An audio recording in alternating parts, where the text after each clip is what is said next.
Good morning. Good to have you with us this morning. Those of you joining at home, it's good to have you joining us as well. Welcome to our Bible study at St. John's Lutheran Church, Clarinda, Iowa. Note for you that are watching from home, what we are doing is this week and next week we will be continuing to live stream Bible study as well as worship. And then starting the first Sunday in June, we will no longer be live streaming the Bible study or the worship. We will be putting the sermon on YouTube, but it won't be live. It will be put on later in the day or even the following Monday. So keep that in mind. And also, the first Sunday in June, Bible study begins at 8:30, the first Sunday of June, and then worship at 9:30. So keep that in mind as those of you that are here, remember 8:30 on June 7th is when Bible study begins. So, all right, so that's my housekeeping. Make sure you say good morning on live stream so that we know that you're out there. We know who's out there. And if you do have any questions, you can raise those questions, and we will do our best to get to them. So let's begin now with a word of prayer. Well, Heavenly Father, we do thank you this morning. We thank you for the rain that you have given to us. You water the earth, helping the plants to grow, and we rejoice at that. Here today in a time of worship, a time of study, you water our souls as well through your word. And as you water our souls, they too will grow in faith towards you. Help us, Heavenly Father, to study your word, to see what it says to us, and then give us opportunity from this point to be able to share that with those that we come in contact with this coming week. We do ask this all for the sake of your Son, Jesus Christ our Lord. Amen. Well, we are in the midst of lesson 14. We're in Mark chapter 5 is where we are at. Mark chapter 5. We began Mark chapter 5 last week with the healing of the demon-possessed man there in the Gerasenes, the demon called Legion and the pigs and all of those kinds of things. This week we pick up where Jesus has returned back across the Sea of Galilee, and as he's returned back across the Sea of Galilee, now we'll see what ends up happening at that point. What I would like to do, let's see, where are we? Mark chapter 5. I'm going to read the section, the whole section, 21 to 43 is what I'm going to read at this time. Mark chapter 5, 21 to 43. And I know there's a lot in there, but what we're going to do is we'll read it as a whole, and then from there we'll start to take it apart. So Mark chapter 5, beginning at verse 21. Mark chapter 5, beginning at verse 21. Good morning. Glad you could join us. All right, so Mark chapter 5, beginning at verse 21. And when Jesus had crossed again in the boat to the other side, a great crowd gathered about him, and he was beside the sea. Then one of the rulers of the synagogue, Jairus by name, and seeing him, he fell at his feet and implored him earnestly, saying, "My little daughter is at the point of death. Come and lay your hands on her, so that she may be made well and live." And he went with him. And a great crowd followed him and thronged about him. And there was a woman who had a discharge of blood for 12 years, who had suffered much under the many physicians, and had spent all that she had, and was no better, but rather grew worse. She had heard the reports about Jesus, and came up behind him in the crowd and touched his garment. For she said, "If I touch even his garments, I will be made well." And immediately the flow of blood dried up, and she felt in her body that she was healed of her disease.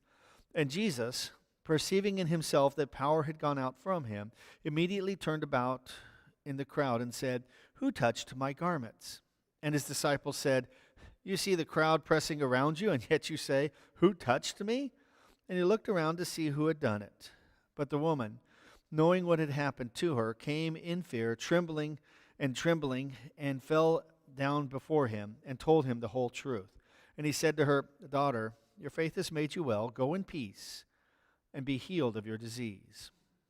While he was still speaking, there came from the ruler's house some who said, "Your daughter is dead.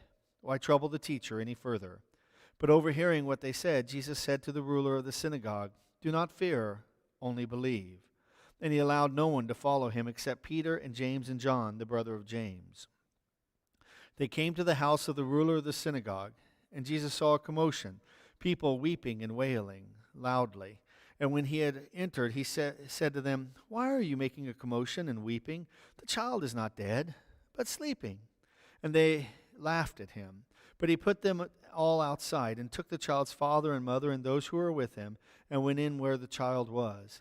Taking her hand, he said to her, "Talitha kumi," which means, "Little girl, I say to you, arise." And immediately the girl got up and began walking, for she was 12 years of age.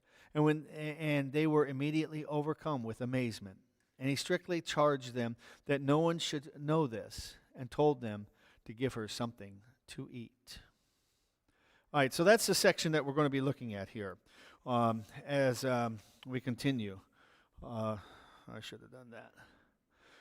So what happens here is Jesus comes back across the sea. That's what we have. He comes back across the sea with his disciples. They get out. There's a large crowd of people. And that tends to be the way that it works wherever Jesus goes. There tends to be people crowding around. Just to kind of date this, no social distancing going on there. I mean, that's basically what you have, just a crowd of people. And as Jesus would walk along, the crowd would kind of flow with him, and they would know where he was at. So they come on, and Jesus comes out of the boat with all the others. There's a crowd. And who is it that we get to meet?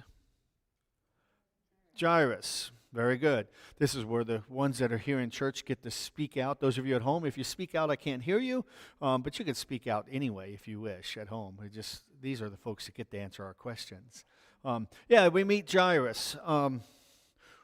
What do we know about him? Okay, one of the rulers of the synagogue. I forget what my next question is.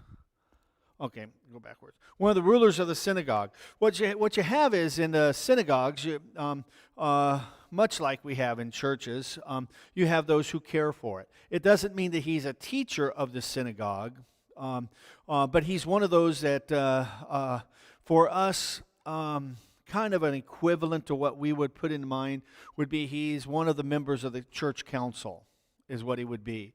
One of those that's in charge of making sure that everything goes well within the synagogue, making sure that on the Sabbath the doors are open for people to come in, being sure that there's somebody that can be a teacher there that could lead the people, making sure the properties are kept up. It's an important position. It really is.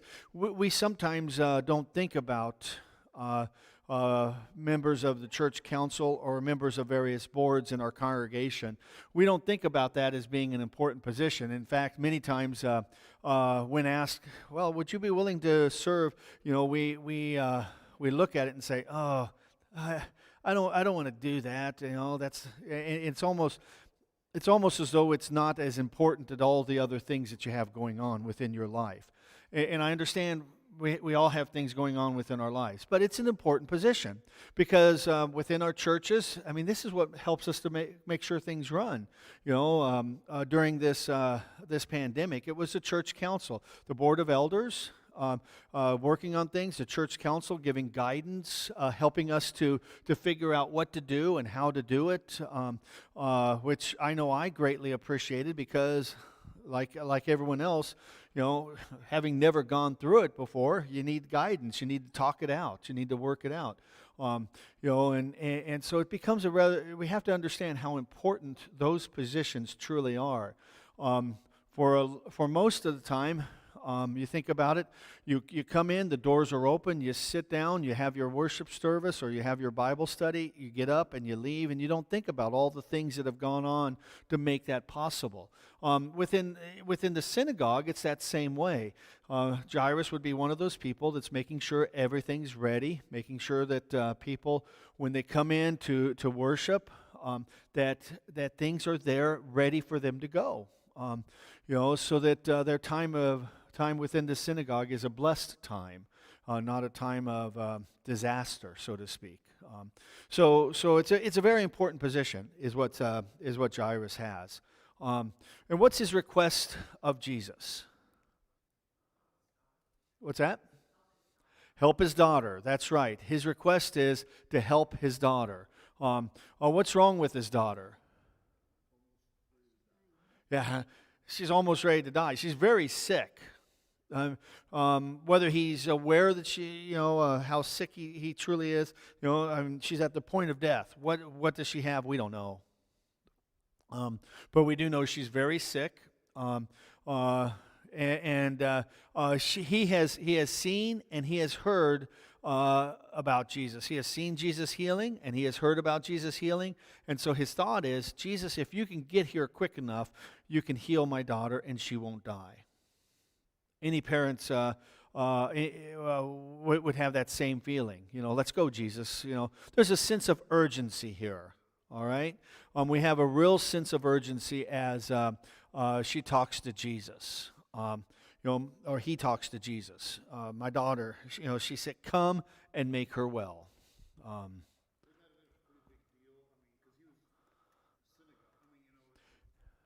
He's a synagogue ruler.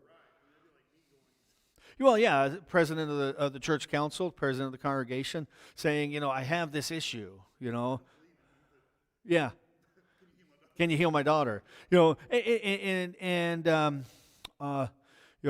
He's probably heard Jesus teach.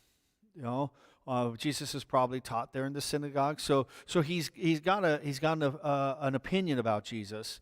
Whether he's believing in him as a Savior yet or not, we're not told. But he's believing that Jesus can heal because he has seen Jesus heal. He has heard Jesus teaching. And it just seems as though this is a very, it's a big deal. And for people around to see him coming to Jesus, that's a big deal. This is a leader in the community is what it amounts to. He's one of the many leaders that there would be, but he's one of the leaders in the community. He's a person of importance, and so people are like, wow, he's come to Jesus. This must be something quite amazing. So that's what we have going. Yes, you're right. It would be a big deal. Yes, we're on.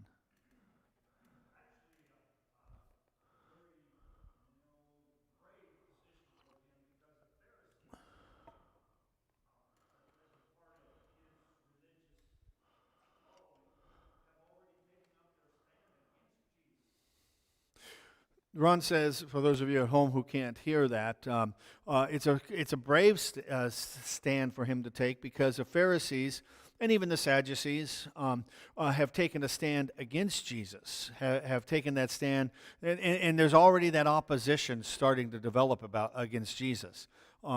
Maybe not to the point where you're going to be put out of the synagogue yet, but it's getting there. It is a brave stand. But there again, when your daughter is sick like this, you're willing to make a stand. You're willing to step out. Parents love, because of a parent's love. Dave. This would still be within the first year. There's still a real popular thing going on. When in Jesus' ministry does this take place? It's in the first year. There's still a lot of popularity going on with the people and with some of the leaders, but for the most part, you're starting to see that the opposition to Jesus is building. Things are starting to build up. You had that in chapter 4.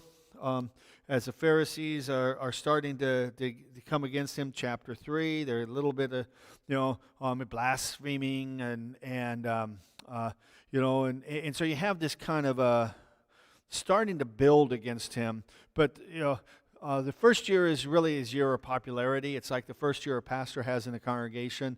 Everyone loves you. Second year, things start to change because you're not doing what everybody wants you to do. That's what's happening with Jesus in his second year. Third year is a real year of opposition where they are adamantly working against Jesus, working to get rid of him. So here in this first year, moving towards that second year, the opposition is beginning. But he's taking that step out, is what he's doing. Don't see any questions at home? Okay. As they're walking along, an interruption or a point. That's my heading on this one. It's kind of interesting. As they're walking along, the crowd goes with them. Who do we meet in the crowd? A woman with a blood issue. A woman with a blood issue. What do we know about her? She's suffering. She's had it for 12 years. This is not an easy thing. She's had this for 12 years. What else do we know? She has no more money. She's done everything she can. The doctors that they have done everything they could for her. And what do we know about the situation? It's not improved. In fact, it's gotten worse, is what we know about the situation. In those 12 years, she's done everything that she could. Nothing has helped. Nothing has helped her. It has been a real issue for her to have this, because one, the health side of it, and how bad it makes her feel. The problems that go with that. The other side of it would be the fact that there's a spiritual side to this as well. As one who has this blood issue, it would make it to where she would be unclean, she couldn't even go to the temple. I mean, she might be able to stand outside of the synagogue but she really wouldn't be able to spend as much time with the other women in the women's courts. If she went to the temple, she couldn't even go into the women's court. She couldn't go into the temple because she'd be unclean. And for 12 years, she's not been able to go for the Passover. She's not been able to go for the Feast of the Tabernacles. She's not been able to do any of those things. Think about it for yourself as a person.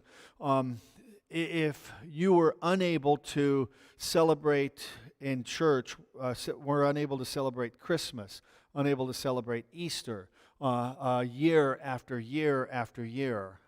And remember, this is time before internet. There was no live streaming of anything going on. So if you're not able to be there, you're not there. You just aren't. And so for 12 years, she's been kept away from that, which is important within their religion. Think about the spiritual impact that has upon her. That's big. And here again, we run into this whole thing. You moved me on to the next slide, Gene. That's okay. What does she think to herself? Yeah, she's looking at this and thinking that Jesus might be able to help her. It says to us there within the text, it says she had heard reports about Jesus. So she's heard the fact that Jesus is able to heal. She's heard the fact that people. I'm sure she's heard different ones telling her, "You ought to go see Jesus because he healed my Aunt Martha's third sister." Because people have been coming to Jesus and getting healed, and so I'm sure that she's been hearing all about this, and so she's thinking to herself, "He's done this for other people, but at the same time, I really can't go to Jesus." Why would she think she couldn't approach Jesus? Because she's unclean. I'm unclean. I can't approach the teacher because I'm unclean. All the other people around, they don't know what's going on. I'm not going to stand in front of all these people and make an issue out of this. I'm just not, it's bad enough I have to go through this, let alone stand in front of everyone and say, "Hey, this is what's going on in my life. Jesus, can you heal me from it?" So in her mind, she's got all of this going on, and she thought to herself, what does she think to herself? Well, but what does she think to herself as she's in the crowd? All I'm going to do, I got to do is touch his garment. All I got to do is go up and touch his robe. That's all I have to do, is touch that robe. And if I do that, I'll be okay.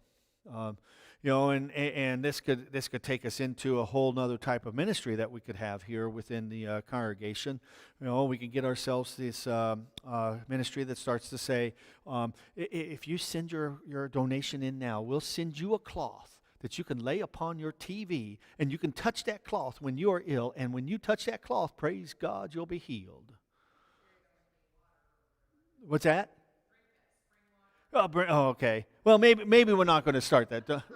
We're not going to start that kind of ministry. Trust me. I mean, it's that idea that Jesus has this authority. She understands that there's some authority with Jesus, and if I just touch his robe, I'll be healed. Is what it'll happen. I don't have to bother the teacher. I don't have to talk to the teacher. I'll just touch his robe is what I'll do.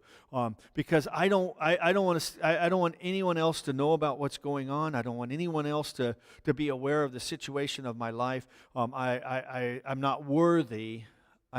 My uncleanness has made me unworthy to be anywhere near the teacher. The question that I ask is, have you ever thought something like that yourself? Ever felt like you've been unworthy, that you're not worthy to come to the Lord, that the situation of your life is such that you don't want others to know about it, and you can't even bring that to the Lord because of who you are and what you've done or what's going on within your life, and you think, I'm just not worthy, even to make a request of the Lord. And you think about that. Many times people do get to that point. Something goes on in your life, and it may be something that you yourself have done, a sin that you have done, and you think to yourself, I'm not worthy to even come to the Lord. I can't even come and ask him to help me. I can't come before him, because I'm just so unclean. Maybe you won't say it in those words, but that's kind of a thought that gets going. And it's there. We get sick and we don't. You want us to pray for you? No, don't say anything. Don't say anything to anybody. Because I don't want to bother anybody with my sickness. I don't want anybody to be bothered with my illness. As though praying for a person is going to be a bother. As though praying for a person is too much to ask of anybody.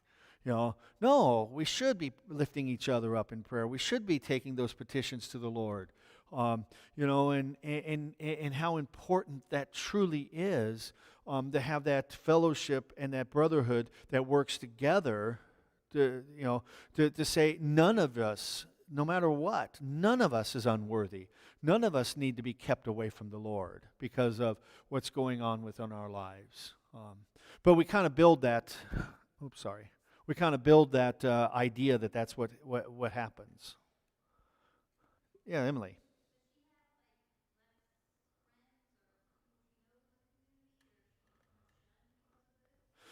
Yeah.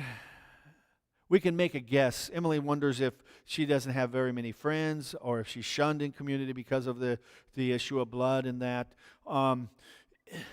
It's a tough one. I would be willing to bet that the only friends she really has are other women. And I say that because of the nature of her illness.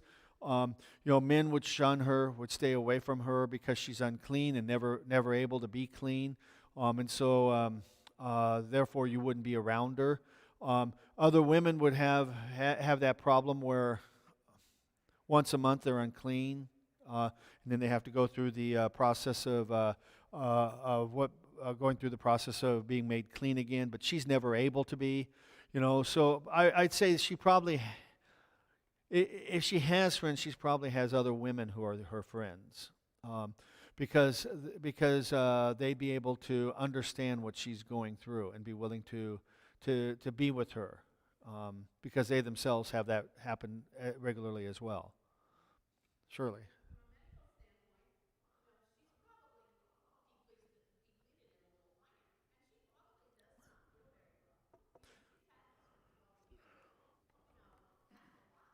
Yeah. Anemia. Yeah. Yeah, she probably doesn't. You're right, Shirley. She probably doesn't feel well. Um, the loss of blood, a regular loss of blood, the weakness that comes with that, anemia, and all that entails, um, whether they understood the need for eating things that might be high in iron. They wouldn't know what high in iron was, but they might know certain foods that make you feel better when you're feeling that way, that you might be able to eat or something. But, odds are she probably doesn't feel real well, and that just adds to the whole thing.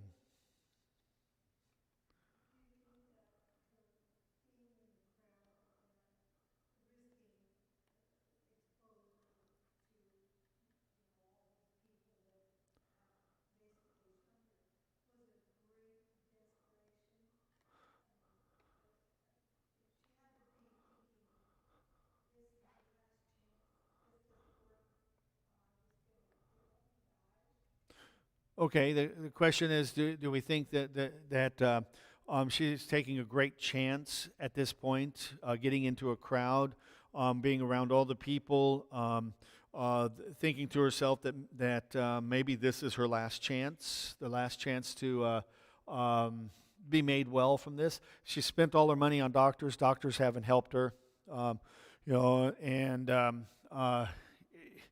if this doesn't work, where am I going to go? This is the end. I'm done. There's nothing more. It's very possible, Linda, that that's the case. That this is her last ditch effort. Sometimes, it makes me think, how often is it that that's us as well? We don't go to the Lord until the last ditch effort. We wait until the very end, and we've exhausted everything else that we can do, and we're at our wits' end. That we finally say, I guess now I need to take it to the Lord. Now I need to turn to Him. We do that quite often, really. It's like a guy with instructions. We don't read instructions until nothing goes right. Then we'll finally, at the last resort, we'll finally read the instruction and say, oh, that's where that goes. Type of a thing. And as Christians, so often that's what we do. We exhaust everything else, and then as a last resort, we go to the Lord. And then the Lord helps us, and then we think, why didn't I do that earlier? It is kind of funny, isn't it, how that works? So yeah, probably is her. This is her Hail Mary, is what this is. And if this doesn't work, the game's over. Kind of using a sports analogy. Well, I'm using all kinds of little analogies. Yeah. Okay. Faith in action. Believing that Jesus can heal her, she touches his garment. And what's Jesus' response? Who touched me? Who touched me? Don't you love the disciples' response at that moment? What are you talking about, Jesus? Emily? Yeah, Jesus knows it. Jesus knows what's going on. The disciples are like, Jesus, look at the crowd. What do you mean, who touched you? People are all around you. People are, like with any celebrity, people are always wanting to be able to say, I shook his hand. Well, not today. Now we say, I got within 6 feet of him. I was 5'6" from him. Whoa! But you think about that. I can remember we were at a B.B. King concert, and at the end of the concert, he's there at the end of the stage, and everyone's shaking his hands. And I was wanting to shake his hand. I didn't get the chance to. But it's like one of those things where it's like, I just love to shake his hand. Why? Well, because it's B.B. King. Why else? Somebody important, and yeah, he's only music, but we do that, don't we? And there's lots of other people around touching Jesus, not for the same reason, though. At least we're not told for the same reason. The idea that I touched him. Go home at supper time and say, I touched Jesus today. It was amazing. But for her, it's more. This is a faith issue. And Jesus knows what happens. Jesus is like, what happened here? Who is it? Who is out there? And understand, Jesus also knows who it is. He already knows who it is. It's not like this is a surprise to him that he doesn't know.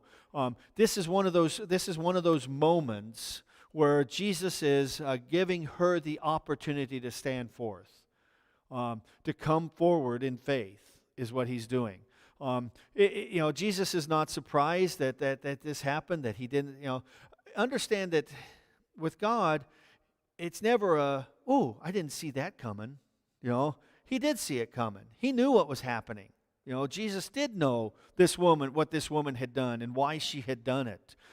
But this is an opportunity that he's giving to her to as I say on here, to come clean, more than literally, because she does get clean literally, but also to come clean with what she's doing, with what she is thinking, why she is doing this, giving her that opportunity to do that.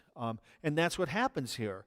She has that opportunity to come clean. Jesus says, who is it that touched me? Who is it that was thinking to themselves, if only I touched the hem of his garment, I'll be healed from the issue of blood that I've had for the last 12 years that none of the doctors are able to do, and this is my last resort. Who is it that's thinking that out there? Jesus could have asked the question in that specific of a way. But as it is, Jesus is, it's not that Jesus is upset. When Jesus asks this, don't look at this as Jesus is turning around, looking at the crowd and glaring at people, like, who touched me? That's what would happen today if somebody happens to come up and touch you. Stop it, don't touch me. But that wasn't going on then. But he's looking for her to come forward and profess what's going on. That's what he's doing. And she does. It's interesting to me, though, that she was healed before anyone even knew it. Yeah. Before he even spoke the words. Yeah, and here we have to understand that the healing takes place even before she professes anything, and Jesus has said, your faith has made you well, or anything like that. Jesus has already healed her. We have to realize that the healing takes place in his time. It could have been that she is not healed right away, and then he has to turn around and heal her, but she's already been healed. He's just wanting her to profess this. He's wanting to profess in front of the people, giving her a chance to make this a profession of faith in front of people. That's why it said earlier on the heading, an interruption or a point. Is this an interruption of what's going on, or is there a point to this? And the point to this is very much the fact that this is giving her that opportunity to profess that faith, and Jesus gives him an opportunity to teach the people, is what he gives. It gives. Jesus uses every opportunity for people to understand, to get this message of the kingdom of heaven is at hand. To get the message that this is Jesus, the Son of God, so that they know who he is. God bless you. Yeah, Jean.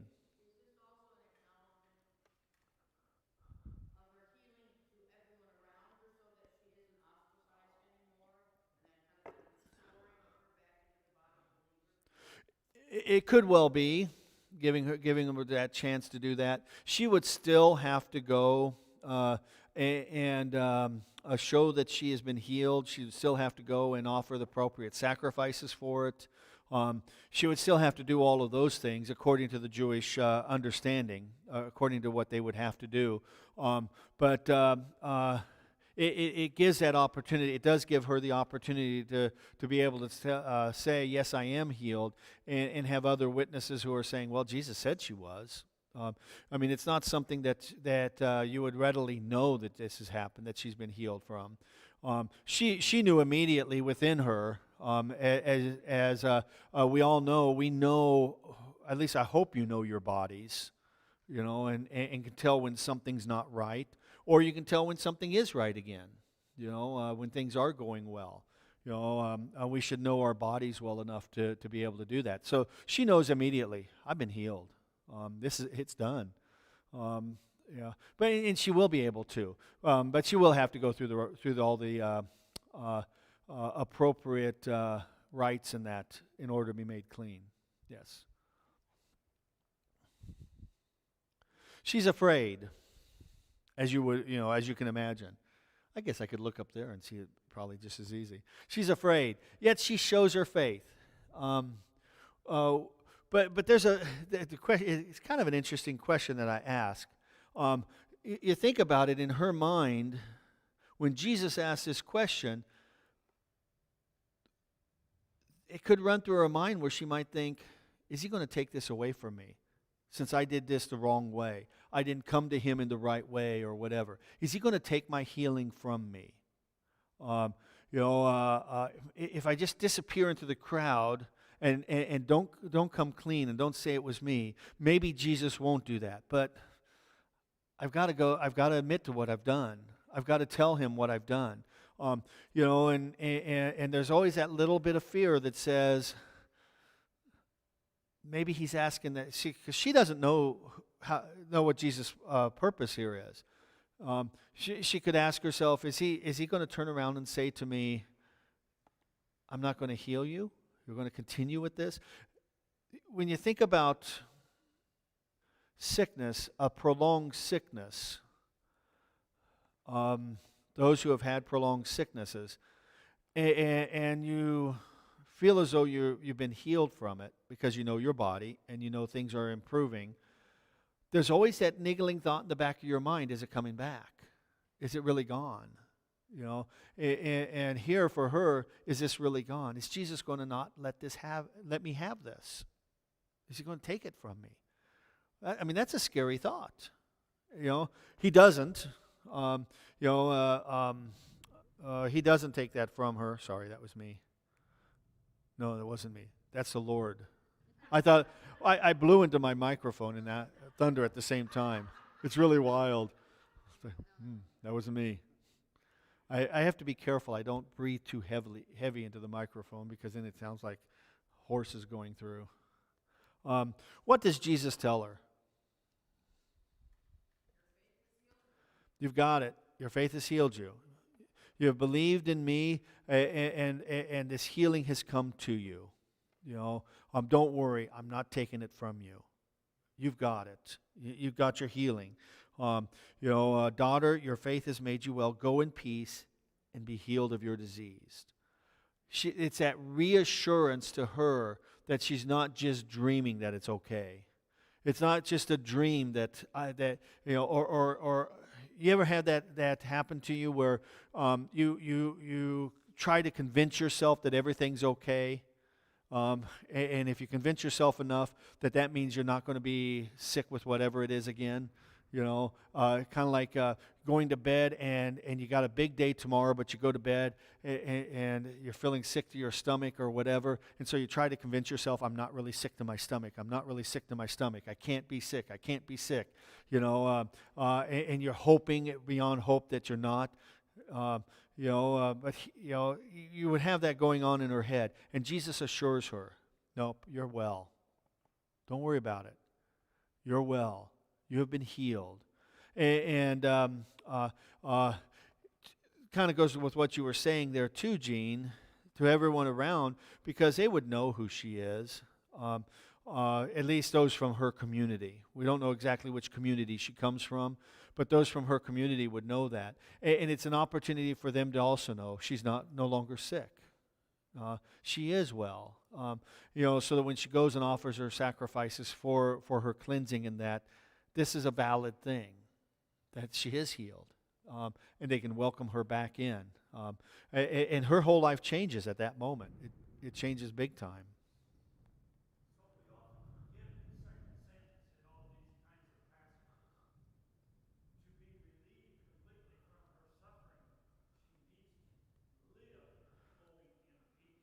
Yeah,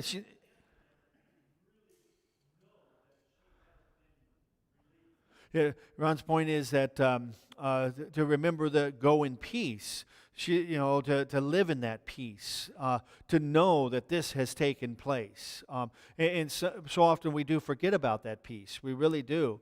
And we still live in that fear of it, that it's going to happen again.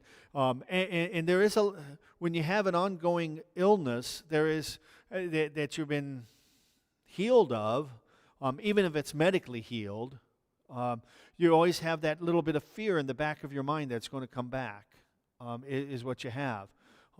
You're afraid that this is going to happen again. And here Jesus relieves her of that fear and says, be at peace. Be at peace because you are healed. Yeah, Ron.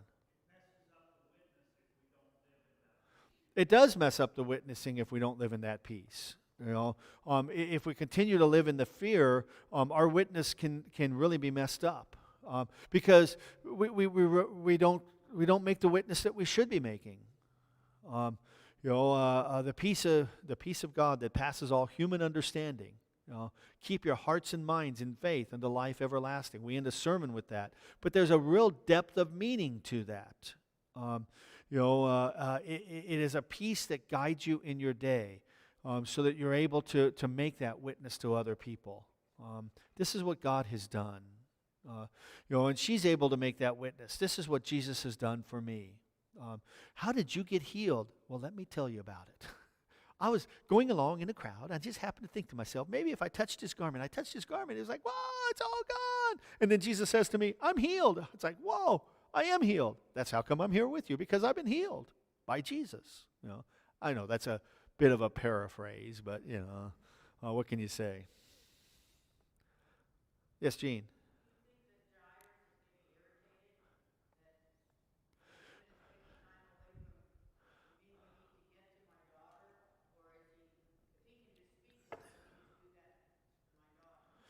I think you have a yes and no there. Yes, he's getting irritated because he wants Jesus to get to his daughter. But no, he's not as irritated as he's going to be shortly. How's that? Okay, I can handle Jesus talking to her and making sure she's healed, but let's get going, Jesus. Let's get moving along because, remember my daughter, remember that's why we're going. We got to get there before it's too late. So you kind of had this, I imagine Jairus is probably wanting to be understanding, but he's probably tapping his foot while he's standing there. Like, okay, Jesus, how long are you going to talk to this woman? This woman's not nearly as important as my daughter is. My daughter's more important than this woman. Come on, Jesus, let's get going. But Jesus has even a greater point to make with Jairus and his daughter. And it's one that they're not aware of yet. Jesus is well aware of it. Jesus knows how this is playing out. But they're struggling. Jairus is probably thinking, "Can't you talk to her while we walk?" Okay, Jesus, you got to talk to her. I get that, but let's go ahead and keep walking. That's what we're doing. It's an interruption to the whole thing. Jesus has a point that's being made, and part of the point that's being made is what's going to happen with Jairus and his daughter. That becomes part of the point too. There's much more to this story than what they're even aware of. And Jesus is much more aware of that. And remember, to go along with that, is this whole understanding that Mark is wanting you to get a hold of, this understanding of who is this Jesus. Who is this Jesus? This woman is healed just by touching his garment. Who can do that? I mean, really and truly. Just by touching him, she's healed. Man, who is this Jesus? But even more than that, who is this Jesus that's going to be able to help Jairus even after his daughter is dead? Who is this man? And that is a question that is constantly popping up, and the question that you really have to answer as you're dealing with what Mark's writing. And his point is, who is this Jesus? And as he has put this book together, this writing together, that's what he's wanting you to struggle with. He's not as concerned about the timing of everything as, say, Luke is or Matthew is, but he's more concerned about putting things together in a way that is making you think about what this is all about, who this is, and what this is all about. So that his gospel, occasionally you'll get his gospel being in a slightly different order than, say, Matthew or Luke, when he records something. Don't let that bother you, because Mark has a whole, while it's very similar, he has a whole different way of doing things. He's getting things from Peter, but for Mark, as it's being put together, it's more important to be looking at the question of, who is this Jesus? This is the gospel, the beginning of the gospel of Jesus Christ, the Son of God, as he says there in the very first line that he writes. And this whole thing is meant to get you to that point. And so the woman has gotten there. Now he's going to get Jairus there. And that becomes a big one. Yeah. Any questions from home? Those of you at home, you probably are not paying well attention because you are not asking questions. I know Donna's one of my questioners from home. She's always typing in something. But some of you at home, normally, Ardella or some of you others, normally do type in. So it's a rain. I get it. It's a rain. Okay. Moving on. Meanwhile, back at the ranch, this takes us back to where Gene was at. Hey, Jesus, what about Jairus' daughter? What happens to her? What happens? She dies. I mean, they come to Jairus and say, hey, Jairus, don't bother him anymore. Your daughter's dead. Understand, Jesus hasn't raised anyone from the dead yet.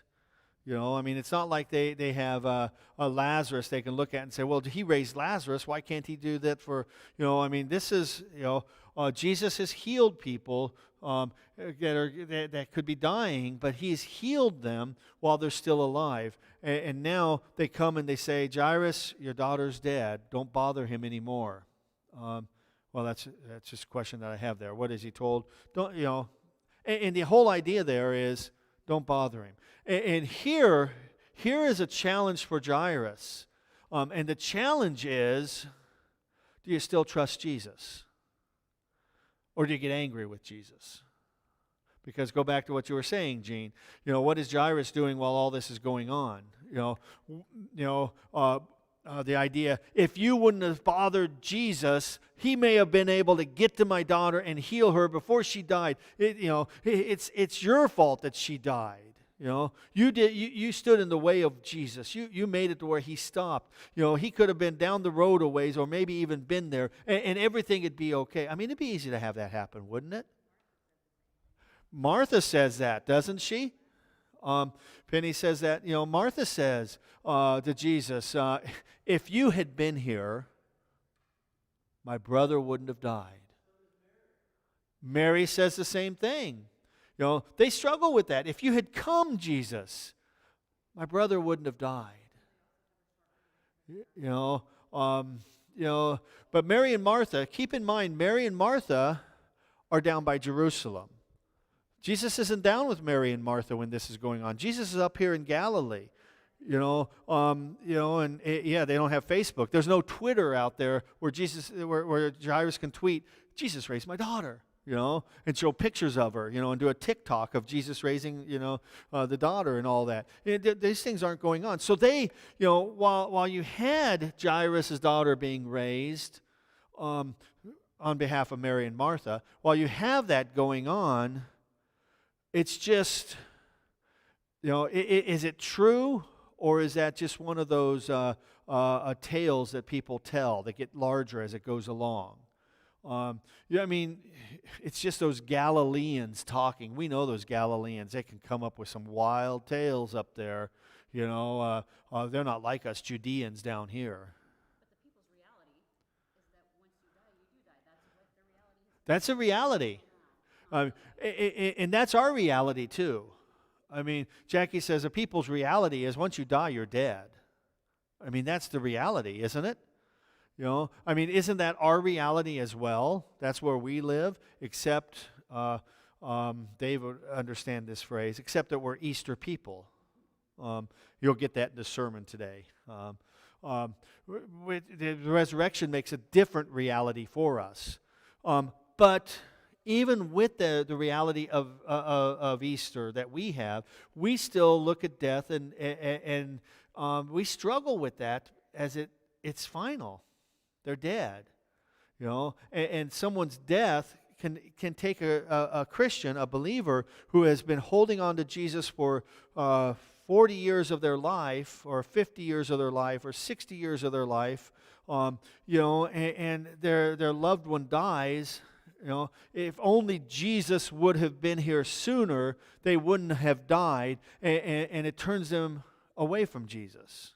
Even though they've been an Easter person all their life, now when it hits home, it gets a lot harder, because death is that final enemy, isn't it? I mean, it's so final. Scripture talks about that, how Jesus has overcome our final enemy. His death upon the cross, and that he fulfills the law for us. He overcomes the devil for us, in his death upon the cross. But the resurrection changes it all. The resurrection is that exclamation point that says, and he overcame the grave. The greatest enemy that we can't change it. We can't overcome it. But he did, and he does. Dave? I don't know.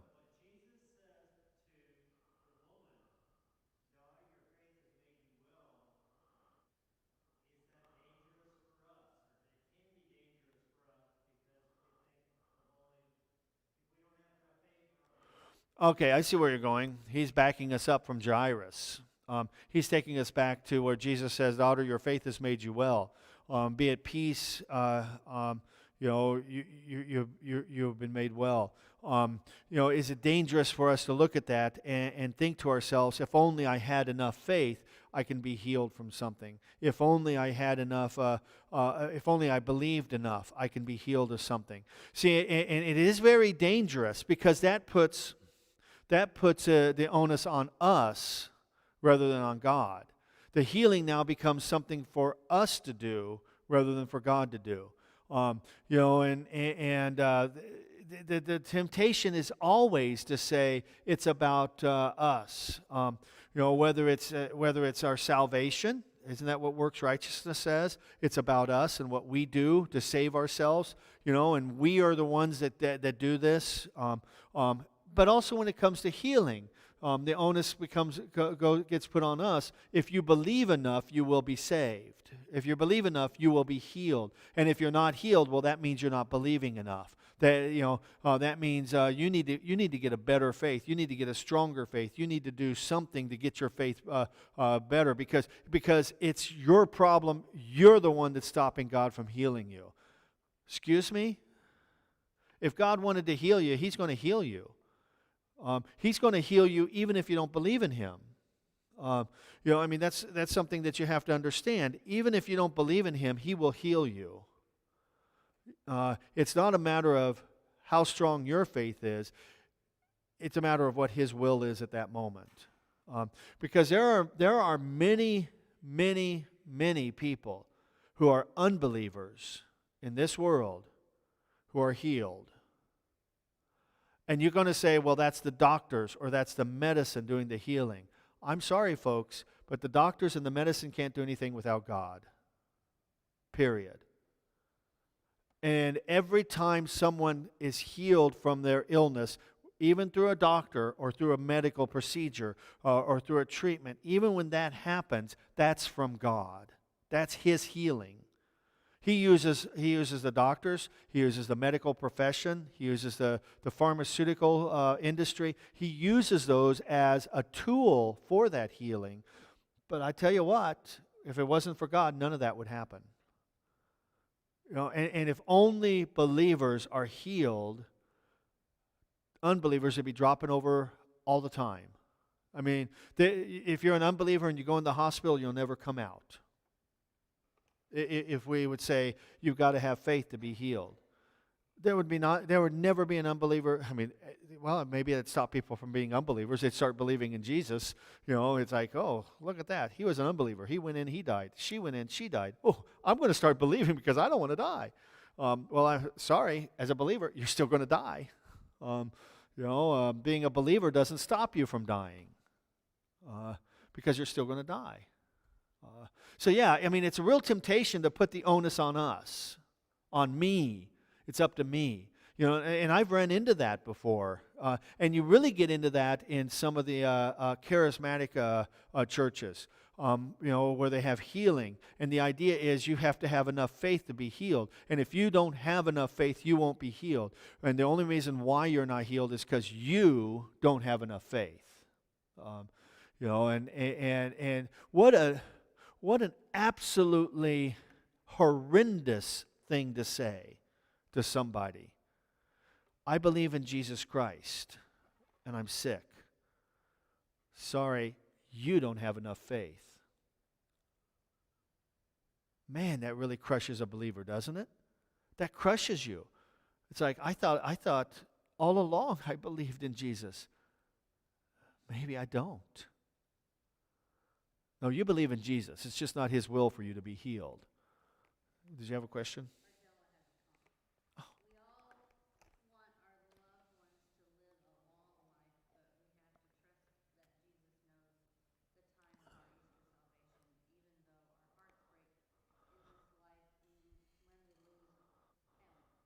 Yeah, you're right, Ardella.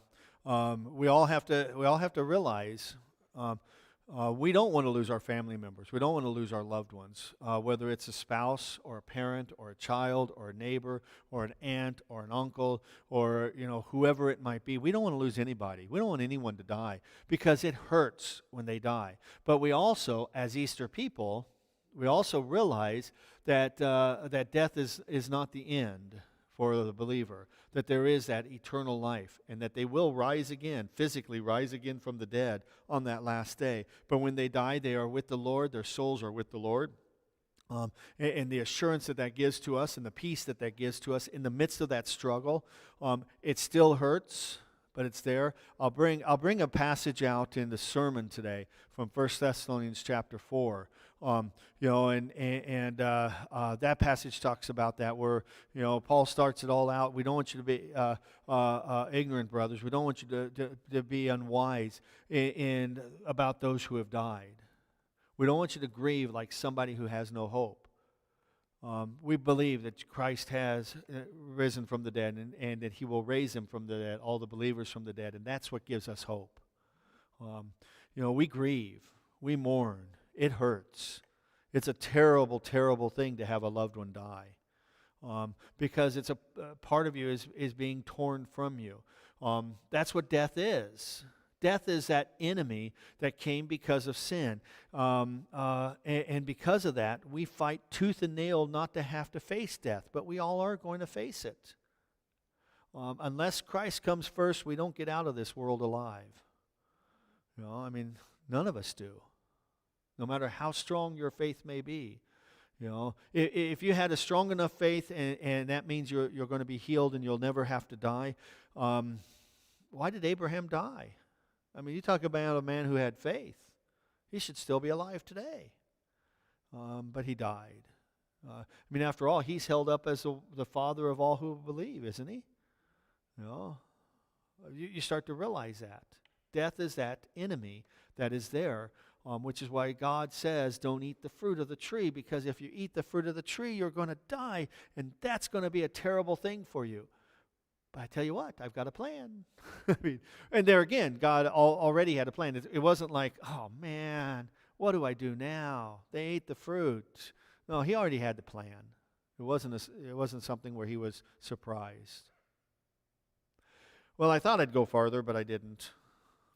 Meanwhile, back at the ranch, we'll read about Jairus and the raising of his daughter next week.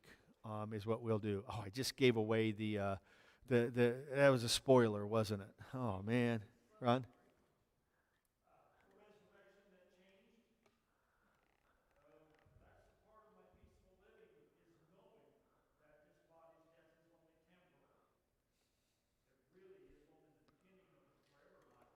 Yeah, yeah.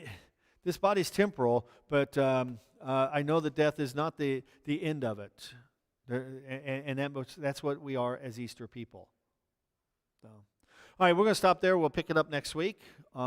Next week's going to be a fun week for us in Bible study and in worship. We'll see how that plays out next week.